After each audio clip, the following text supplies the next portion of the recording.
Hello, everyone. I'm Tommy Sotomayor. I'm going to need you to do me a little bit of a favor here, if you could.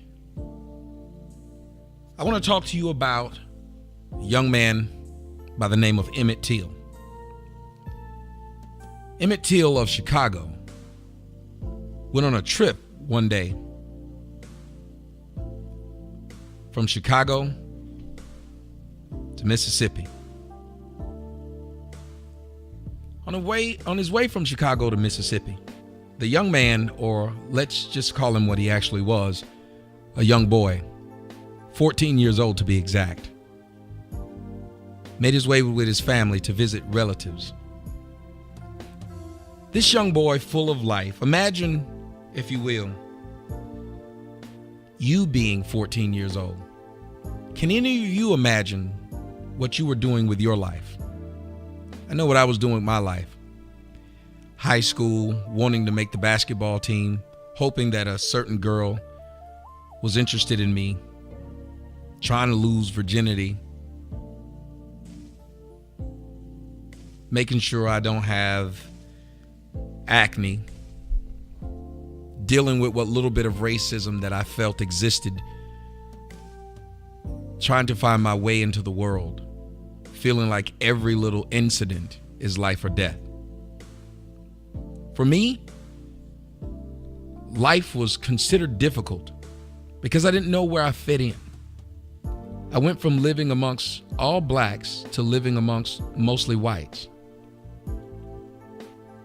Well, Emmett Till went from living and breathing to being tortured, mutilated, shot, and drowned. Many of you may not know the story of Emmett Till, but you should. And if you're black, you should not only know the story of Emmett Till, but you should tell everyone in your family and make sure your kids know that just 62 years ago, in August of 1955, Emmett Till was killed and left beyond recognition for his friends, family, and relatives to see. What makes this story worse is not only that it was done, but for the reason that it was done. You see, the story goes like this. After the 14-year-old boy whistled at a white woman outside of a market, the woman's husband and another man snatched him from his bed at night, gouged out one of his eyes, burned him, shot him, castrated him, took his penis and put it inside of his mouth, drowned him. He was found 3 days later in the water.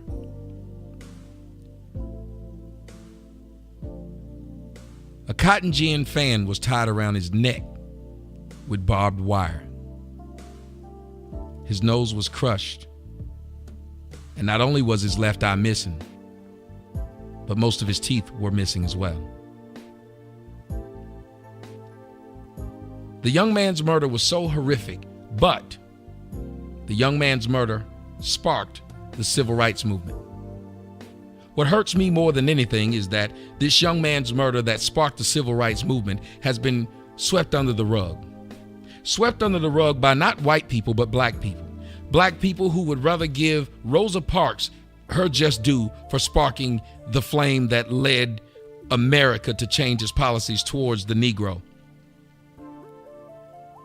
when it really was the young man who found himself on the spotlight of Jet magazine at the time because his mother courageously said, "Since they did this to my son, I want the world to see what they did to my son."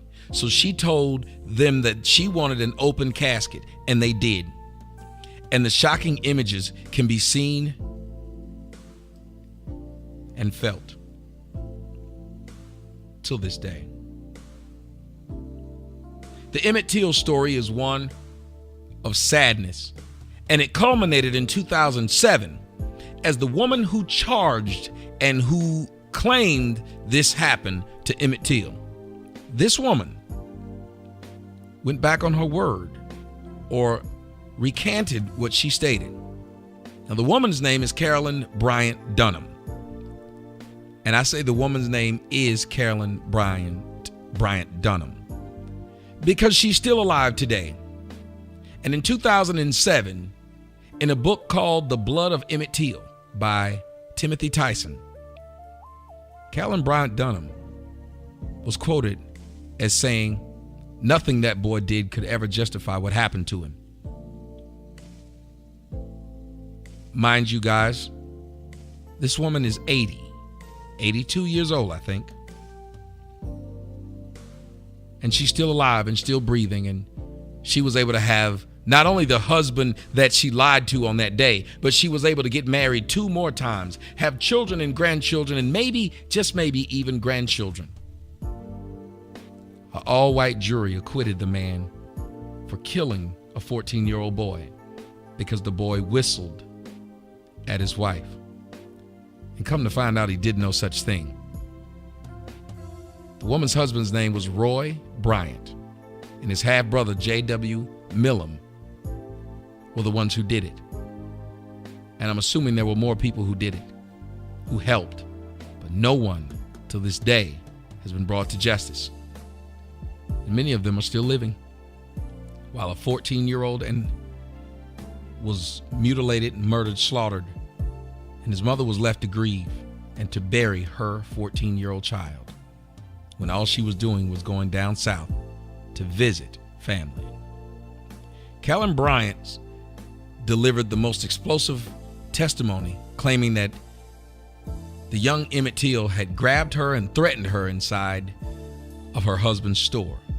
She said that Till used an unprintable word and said that he'd been intimate with white women before. He was 14. She went on to say, "I was just scared to death," and the woman added on the stand that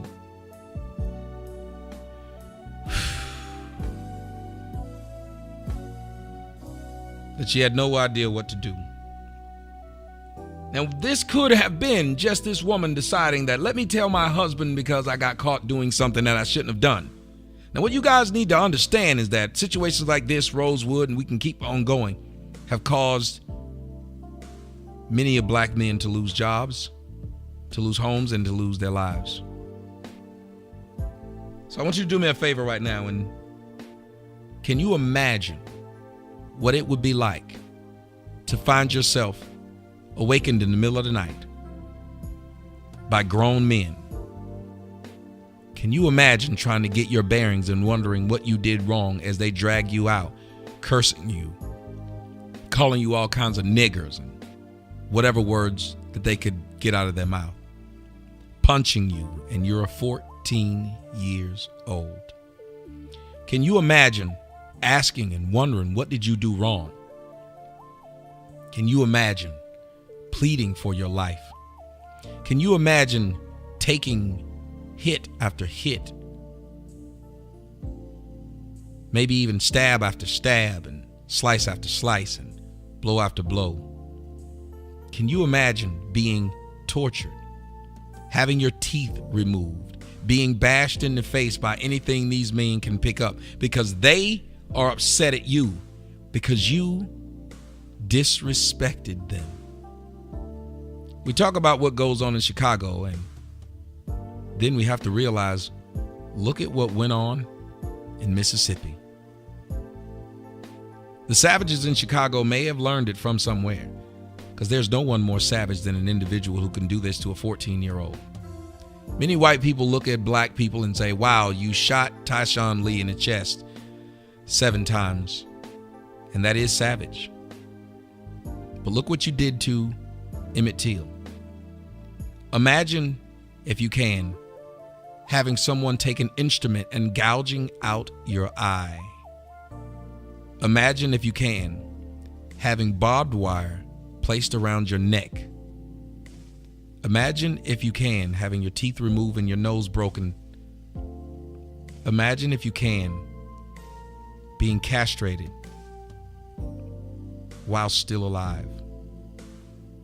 Imagine, if you can, waiting, inviting, even pleading for death. Imagine, if you can, all of this at the age of 14, when life was so brand new and you had no idea what life was going to have in store for you.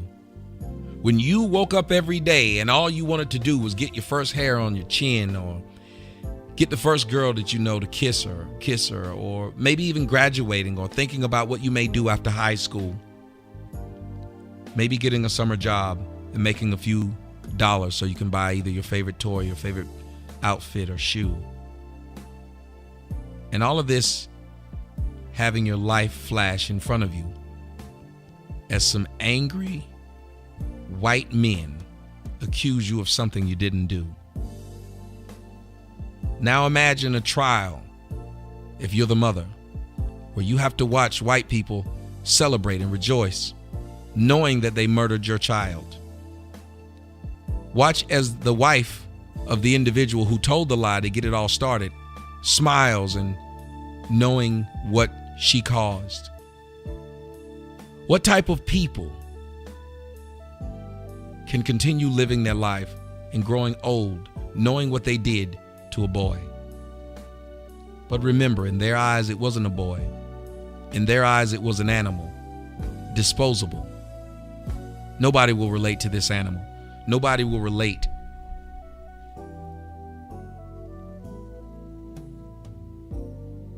Move to 2007, when this woman decided that it was her time to clear her conscience and tell the world that everything that she said, which caused this firestorm, was untrue. Can you imagine what it would be like to be any of the family members who are still alive, to hear this woman try to clear her conscience so she, if she feels like she believes in that same white Jesus that you do, so she can clear her conscience and go and get into heaven? Can you imagine what it would be like if the young male somehow said something in his death and he's in hell, and this woman who caused all this could make her way into heaven just by making this apology? Do you guys want to believe in that religion? You go right on ahead. You believe in that religion of white people who gave you this white Jesus, who gave you this white immaculate God who forgives them for everything that they do while doing it to you. Could you imagine what it was like reading this book of this woman who for years had held true to the fact that your son deserved to die? Can you imagine living in a country that believed that, well, since he did whistle at her, maybe he got what he deserved? Could you imagine even hearing people today say, oh, new evidence exonerates Emmett Till, when the old evidence exonerated Emmett Till? If Emmett Till had stood outside of that store and whistled at that woman 97 straight minutes, he wouldn't have deserved any of what he did or what happened to him. None of this was deserving. And yet throughout history, we've started to kind of believe that, well, he did whistle at her. And now we act surprised that a white woman lied. Well, white women have been lying throughout history on white men, on black men, on each other. This white woman was one of those white trash back road hoes who needed the attention and who probably was hitting on that little boy. Want to know how I know? Because I've had plenty of old white women hit on me when I was a teenager, a young strapping buck, as they would say. And I'm pretty sure if any of them had gotten caught doing it, then there would have been a problem. As a matter of fact, I can remember my teacher in the 8th grade, not only with me, but several other black boys in school, having sexual encounters with us. It's strange that you think of how far we've gone today and the stuff in Chicago and the news reports I do. And then you realize that there's a woman walking around right now who caused a 14-year-old boy to be tortured, and she faces no charges. She also faces no Chicago thugs coming to see her, no Alabama thugs coming to find her and her family. Well, I face these things all because of what I say. And it's funny that all of these pro-blacks, none of them have tried to take any of this justice in their hands. I repeat, many of the parties involved in this are still alive. I've never killed one black person, nor been the cause behind one being murdered. But I have black people saying if they ever see me, they will kill me. I have black people saying that they will make sure that I go broke. It's their job. But what about Miss Dunham here? What about her? She's going to die an old woman in her bed. And by Christianity's law, she's going to be able to walk herself into heaven. Imagine what it would be like to see this woman who lived a lie and caused a 14-year-old boy to be tortured and murdered, walking in, getting her wings, having St. Peter read her name in the book of life. Imagine all the blacks in hell because they did not know God or didn't believe in Jesus or didn't know Jesus, or they didn't serve their master correctly. What I really want you guys to imagine is that feminism has a place in the world. Imagine that women can tell you how oppressed they are when a word from a woman can get a man arrested, fired, and killed. I refuse to believe this. This young boy lost his life. And if a 14-year-old lost his life like this and was white, there would be outrage. I talk about what happened in Tennessee, and it was horrible. And the people were brought to justice. No matter what a black man does to a white person, they're pretty much brought to justice. And I want you to imagine, finally, O.J. Simpson, a man who did so much for white people and brought white people so much joy and money and happiness and even championships. Yet, because he was accused of killing a woman and a man, he couldn't even go get a steak in Kentucky. But Carolyn Bryant Dunham, she was able to go on and marry and work and live, and nothing happened to her. Imagine if the tables were turned. Imagine if America gave a damn. Imagine if there was a thing called justice. Maybe I'm just letting my imagination run wild. I'm Tommy Sotomayor. Thank you.